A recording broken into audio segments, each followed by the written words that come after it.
पूर्वक मंच के ऊपर आएँ और अपने भाव अभिव्यक्त करें। सोचिए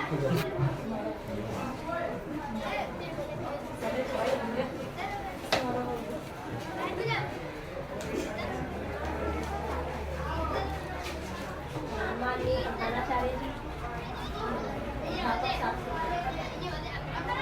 विद्यालय में आए हुए नए अध्यापक साथी, आप सभी का हार्दिक स्वागत है इस विद्यालय में। बहुत अच्छी जगह आए हैं आप लोग, लकी हैं, सौभाग्यशाली हैं जो नए लोग यहाँ के जुड़े हैं।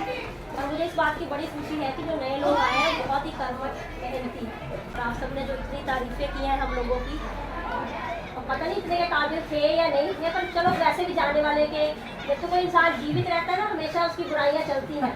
कि जब वो सबसे पहले तो मैं धन्यवाद करूँगी उस समय के अपने स्टाफ का, हमारे के साथ जो समय बिताया उसमें ऐसे एक्चुअली में जब हम पे कोई जिम्मेवारी सौंप दी जाती है तो हम 100% देने की कोशिश करते हैं।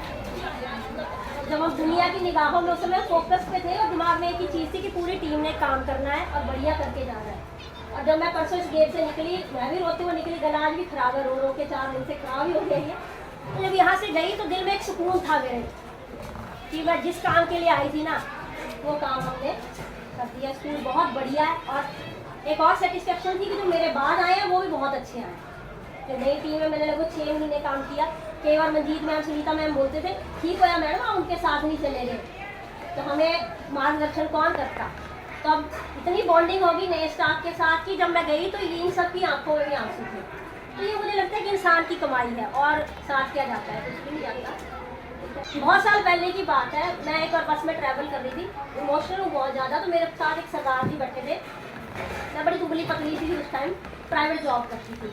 तो उन्होंने मुझे ऐसे पूछा कि गल गुड्डी तू कमज़ोर ही बहुत है।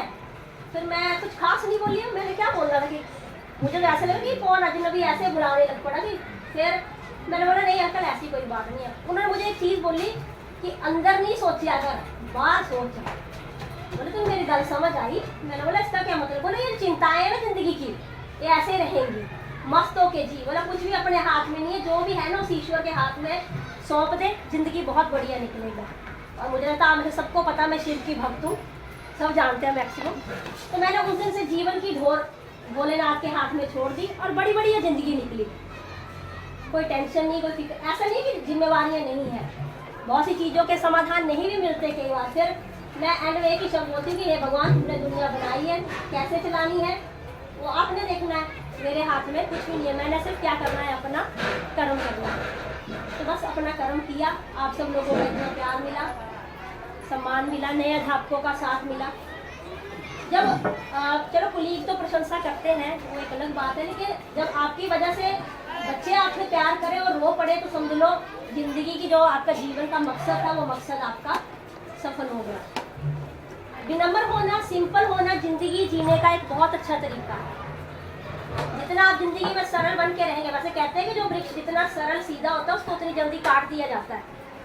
चलो एटलीस्ट वो कट के किसी के काम तो आता है। जो टेढ़ा वृक्ष होगा ना तो वो काटा जाएगा, ना ही वो किसी के काम आएगा। लाइफ इतनी मुश्किल नहीं है, अगर हम इसको एक सिंपल वे से जिए, साधारण तरीके से जिए तो ये बहुत खूबसूरत है। भविष्य में कभी भी हमारी सेवाओं की आवश्यकता पड़े, आपको कहीं भी लगे कि ज़रूरत है तो निसंकोच याद कीजिए। इन शब्दों के साथ आप क्षमा मैंने मांगी नहीं, क्योंकि क्षमा मैं बहुत कम मांगती हूँ, सीधी सी बात है। ये मेरा परिवार है। मैंने पिछले स्कूल में भी बड़े सीरियसली होकर बोला था कि आज दिन तक अगर मैंने किसी को कुछ भला बुरा बोल दिया हो तो उसके लिए उन्होंने सोचा मैडम बोलेगी कि क्षमा प्रार्थी हूँ। मैंने बोला उसके लिए मैं बिल्कुल भी क्षमा प्रार्थी नहीं हूँ, क्योंकि ये मेरा परिवार है। जब घर में भी 4 बातें हो जाती हैं आपस में तो हम एक दूसरे से क्षमा नहीं मांगते, प्यार से उसको हम निपटा लेते हैं। ठीक है जी, तो मैं तो नहीं बोलूँगी कि महफूज रखना निगाहों में चाँद सितारों को, महफूज रखना निगाहों में चाँद सितारों को, अब दूर तलक रात होगी, मुसाफिर तुम भी हो, मुसाफिर हम भी हैं, अब कहीं और मुलाकात होगी। धन्यवाद।